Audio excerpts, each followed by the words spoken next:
Hello students, today we are going to discuss introduction of de novo synthesis of fatty acids is palmitic acid।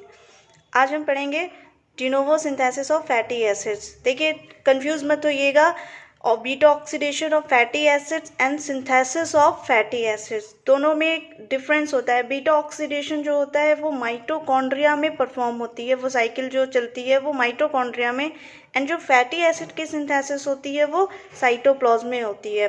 देखिए जो basic जो need है de novo synthesis of fatty acids में वो ये होती है कि हमें नीड होती है सबसे ज़्यादा, हमें जो स्टार्टिंग के लिए रिएक्शन स्टार्ट होने के लिए वो हमें नीड होती है एसिटिल कोएंजाइम ए की। ये एसिटिल कोएंजाइम ए, देखिए बीटा ऑक्सीडेशन में एसिटिल कोएंजाइम ए प्रोड्यूस होता है और फैटी एसिड सिंथेसिस में हम एसिटिल कोएंजाइम ए से रिएक्शन स्टार्ट करते हैं।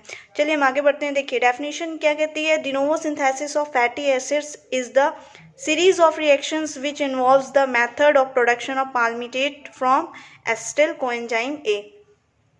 de novo synthesis of fatty acid जो होती है वो एक सीरीज ऑफ रिएक्शंस है जिसमें क्या होता है कि पाल्मिटेट की सिंथेसिस होती है। पाल्मिटिक एसिड जो है सैचुरेटेड 16 कार्बन फैटी एसिड्स होती है जिसकी सिंथेसिस होती है किससे, एसिटिल कोएंजाइम ए से। de novo का मीन्स होता है means new way of synthesis. होता क्या है जनरली कुछ जो डाइटरी एलिमेंट्स हैं, कुछ डाइटरी कंपाउंड्स हैं लाइक कार्बोहाइड्रेट, अमीनो एसिड, जब हम एक्सेस अमाउंट में कंज्यूम करते हैं तो क्या होता है ये कन्वर्टेड हो जाते हैं बॉडी में हमारे फैटी एसिड्स में और स्टोर्ड हो जाते हैं किस फॉर्म में, एज अ ट्राइग्लिसरॉल और ट्राइग्लिसराइड। आगे हम बात करेंगे site of de novo synthesis. देखिए site of de novo synthesis में क्या होता है, ये de novo सिंथेसिस परफॉर्म होती है mainly liver, kidney, brain, adipose tissues and mammary glands. आगे अगर हम बात करें de novo synthesis of fatty acids occurs in 3 stages. जो de novo सिंथेसिस है फैटी एसिड्स की वो 3 स्टेजेस में ऑकर्स होती है।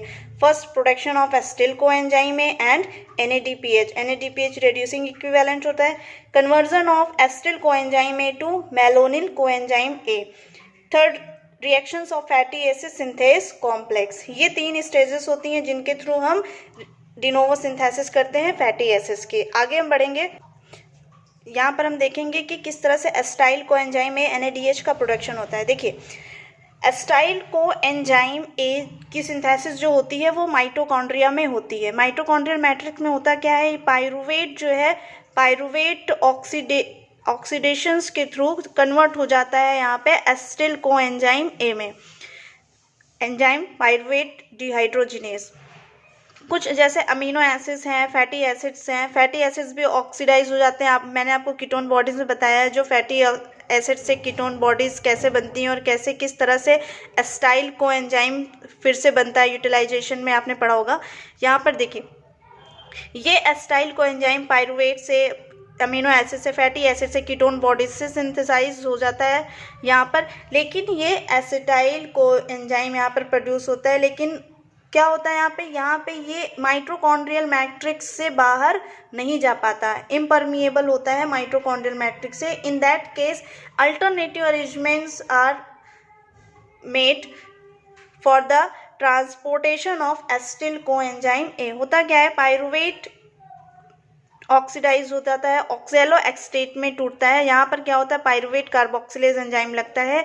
एसिटाइल को एंजाइम में ऑक्सैलो एसीटेट के साथ कंडेंस्ड होकर सिंट्रेट सिंथेज एंजाइम्स के इन्वॉल्वमेंट में क्या सिट्रेट फॉर्म करता है। ये सिट्रेट जो होता है फ्रीली ट्रांसपोर्टेटेड होता है माइटोकॉन्ड्रिया टू साइटोसोल्स। अब हम आएंगे, देखिए माइटोकॉन्ड्रिया की कहानी हमें समझ में आ गई। साइटोसोल में होता क्या है, देखिए यहाँ पे जो सिट्रेट है ये सिट्रेट ब्रेक डाउन हो जाता है ऑक्सैलो एसीटेट में सिट्रेट लाइज एंजाइम्स के थ्रू। यहाँ पे एक मॉलिक्यूल्स जो है एसिटाइल कोएंजाइम के प्रोड्यूस हो रहे हैं। यही एसिटाइल कोएंजाइम हमें नीड होती है किसकी, फैटी एसिड्स की सिंथेसिस के लिए।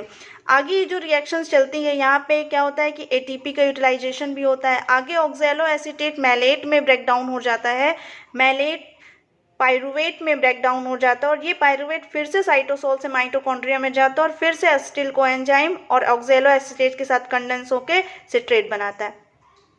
आगे हम बात करें तो ये पाइरुवेट ग्लूकोज से भी आ जाता है। यहाँ पे अगर हम बात करें तो माइलेट से जो पाइरुवेट में चेंज होता है तो यहाँ पे कार्बन डाइऑक्साइड और NADPH रेड्यूसिंग इक्विवेलेंट, जो कि हमारी सिंथेसिस फैटी एसिड सिंथेसिस के लिए मेन रिक्वायरमेंट है, प्री रिक्विसाइट रिक्वायरमेंट है, ये यहाँ पे क्या हो जाते हैं, प्रोड्यूस हो जाते हैं। अब आगे क्या होगा देखिए,